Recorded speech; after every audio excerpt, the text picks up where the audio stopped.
పిటిషన్లపై తెలంగాణ హైకోర్టులో విచారణ జరిగింది. ఇరువురి వాదనలు విన్న సీజే ధర్మాసనం తదుపరి విచారణను 3 వారాలకు వాయిదా వేసింది. కంచ గచ్చిబౌలి భూములను గతంలో టీజీఐఐసీకి రాష్ట్ర ప్రభుత్వం కేటాయించింది. భూమిని అభివృద్ధి చేసి ఐటీ కంపెనీలకు కేటాయించేలా టీజీఐఐసీ ప్రణాళికను సిద్ధం చేసింది. ఈ క్రమంలో భూములను జేసీబీలతో చదును చేసింది. దీన్ని అడ్డుకోవాలంటూ హైకోర్టులో వేర్వేరుగా 4 ప్రజా ప్రయోజన వ్యాజ్యాలు దాఖలయ్యాయి. వాదనల సందర్భంగా టీజీఐఐసీకి భూమిని అప్పగిస్తూ జారీ చేసిన జీవోను రద్దు చేయాలని పిటిషనర్లు కోరారు. సుప్రీం కోర్టులో దీనిపై విచారణ ఉండడంతో హైకోర్టు 3 వారాలకు వాయిదా వేసింది.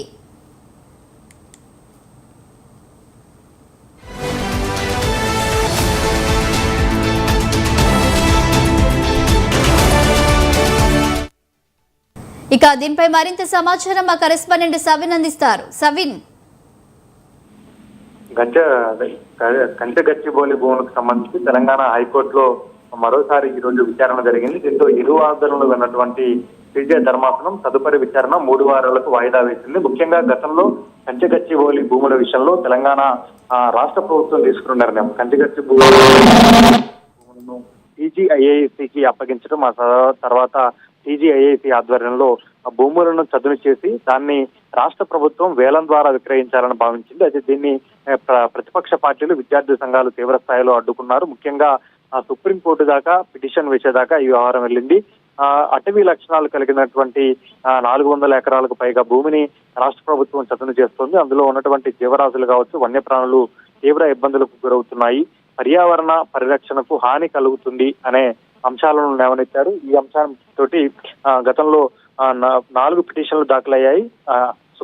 తెలంగాణ హైకోర్టుతో పాటు సుప్రీంకోర్టులో కూడా పిటిషన్లు దాఖలయ్యాయి. ఇప్పటికే సుప్రీంకోర్టులో విచారణ జరుగుతోంది. గతంలోనే రాష్ట్ర ప్రభుత్వానికి సుప్రీంకోర్టు ఆదేశాలు జారీ చేసింది. అదేవిధంగా అధికారులపై ఆగ్రహం వ్యక్తం చేసింది.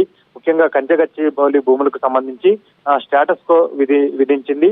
ఆ భూములను చదును చేయకూడదు, ఆ భూముల్లో ఎట్లాంటి నిర్మాణాలు చేపట్టవద్దు అంటూ చెప్పింది. ముఖ్యంగా ఎక్కడైతే చెట్లు కూల్చారో ఆ చెట్లను తిరిగి నాటాలంటూ కూడా సుప్రీంకోర్టు అధికారులను ఆదేశించింది. అధికారులు జైలుకు వెళ్లే పరిస్థితి కూడా వస్తుందంటూ సుప్రీంకోర్టు ధర్మాసనం వ్యాఖ్యలు చేసిన పరిస్థితి మనకు కనపడుతుంది. మరోవైపు తెలంగాణ హైకోర్టులోనూ ఇదే విధంగా 4 పిటిషన్లు దాఖలయ్యాయి. ముఖ్యంగా కంచె గచ్చిబౌలి భూములను చదును చేయకుండా చూడాలి, రాష్ట్ర ప్రభుత్వం ముందుకు వెళ్లకుండా అందులో జోక్యం చేసుకోకుండా చూడాలంటూ తెలంగాణ హైకోర్టులో పిటిషన్లు దాఖలయ్యాయి. దీనిపై ఈ రోజు విచారణ జరిగింది.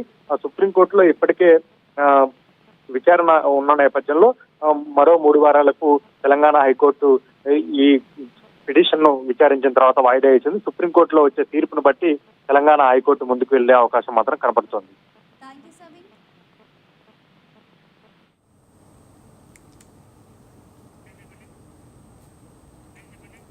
Thank you సవిన్.